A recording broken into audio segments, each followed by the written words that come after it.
Oh yeah, I think I'm excited, and I think you can see the vibe of the city has been lifted. A Yeah. lot of people are so excited now. I've talked to some people over with the team, and they said that they sold a ton of tickets yesterday, and I'm sure a lot of more people are going to be coming back.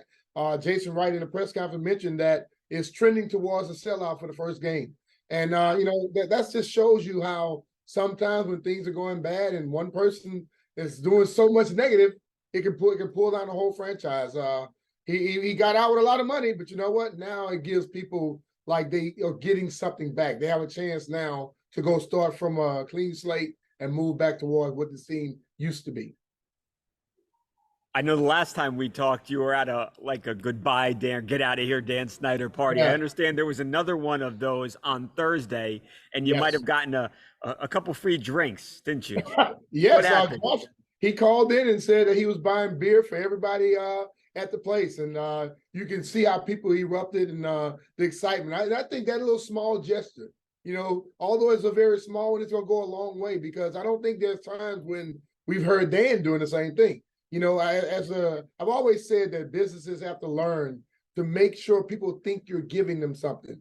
And if you just do that a little bit, they'll support you for the rest of your life. So I think that gesture yesterday is going to go a long way. I think I stepped on you a little bit at the top. It was actually Josh who called in, the owner. Yes, yes, it was Wow. Josh Harris. He called in and he told him to say it at the thing that he was buying beer for everybody that was there. About how many They were beers do you think selling he the ended up buy buying? damn beer. What? Oh, it must have been a bunch of beers too, right? Oh, it was a lot of them, man. There was a lot of them. They were flowing. That's awesome. What did you think watching Magic Johnson? You were in the building in person watching Magic speak to everybody. What'd you make of Magic's first speech as the Commanders owner?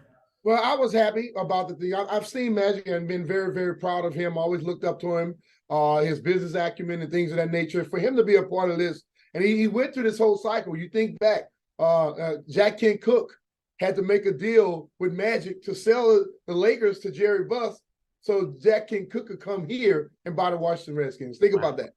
So it's gone full Full circle. circle. And yeah, just seeing Magic there and listening to him, his job is going to be to bring the community back, be the guy who that liaison, the connection. And I really think he does a great job of that. And people love him. That big smile, he flashed that smile. He'll have a lot of people buying and selling whatever he wants. Yeah, I don't know if there's many people that don't like Magic. He's just like a guy you can't help but like him.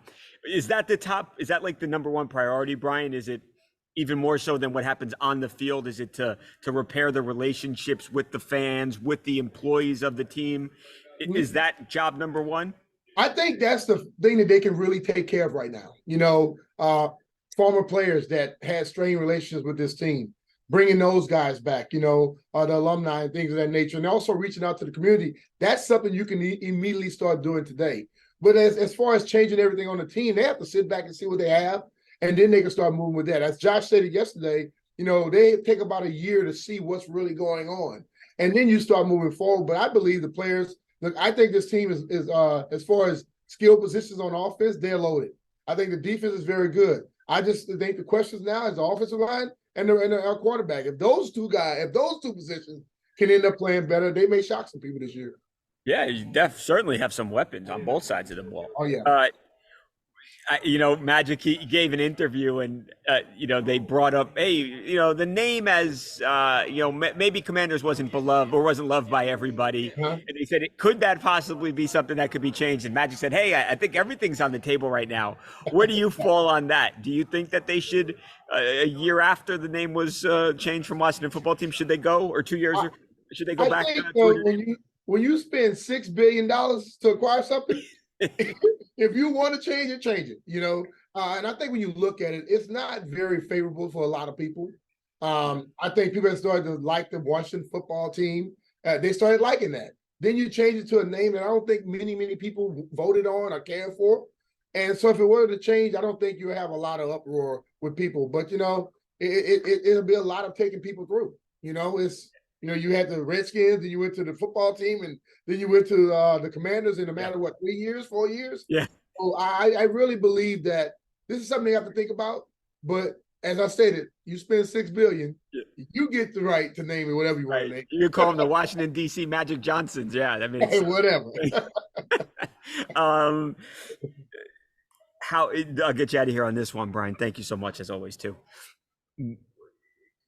How important is this for the franchise now? You hear a lot of people talk like this is an incredibly important day in this franchise's history. If you listen to the fans, at least from what I've seen. Yeah, it is. I think the importance of it is many people felt we were not going to go anywhere under the old ownership. And when you begin to try to pull the layers back, it was so much stuff going on that you couldn't really focus on the football. You know, as a guy who does radio here on a daily basis, we talk more about the off-field issues than we did about football. Wow. And as a former player, I have to believe that a lot of those players was inundated with talking about stuff that they had no control over. Talking about, and that takes away from your preparation. You know, players always say, oh, it doesn't bother me, but if you're thinking about and answering questions about some crap that you have nothing to do with, it's going to take you away from what you need to be doing some. So I just think it's a clean slate for people now. And the fans are looking at this thing as now we can start building for something.